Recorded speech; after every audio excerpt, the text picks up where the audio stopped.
Private రంగాలు తెచ్చి private రంగాలని కల్పిస్తున్నాడు ఉపాధి అవకాశం. అలాగే గవర్నమెంట్ జాబులు కూడా ఆ విధంగా. అలాగే ఉద్యోగాలు సెటిల్ అవ్వని వాళ్ళకి, డిగ్రీ పాస్ అయ్యి ఒక 2 సంవత్సరాలు అయిపోయిన వాళ్ళకి ఇంటి దగ్గర తల్లిదండ్రులకు ఇబ్బంది పడతారు కదా, అప్లికేషన్ పెట్టాలంటే టౌన్ కూడా వెళ్ళాలి. అలాంటి చాలా ఇబ్బంది పడతారని చెప్పి చంద్రబాబు నాయుడు ఆలోచించి నిరుద్యోగ అని చెప్పేసి 3,000 ప్రకటించడం జరిగింది. అంటే డిగ్రీ చదివించుకున్న 2 సంవత్సరాలు దాటితే అది అలాగనమాట.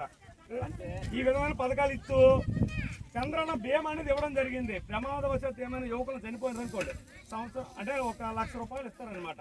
అంటే చనిపోద్ది కాదు, యాక్సిడెంట్ జరిగితే. అదే ప్రమాదం చనిపోయారు అనుకోండి యాక్సిడెంట్గా, వాళ్ళకి 5 లక్షల రూపాయలు చంద్రన్న బీమా ఉంటుంది. ఈ విధమైనటువంటి కాకుండా 5 లక్షలు అయితే 10 లక్షలు ఇప్పుడు చేశారండి.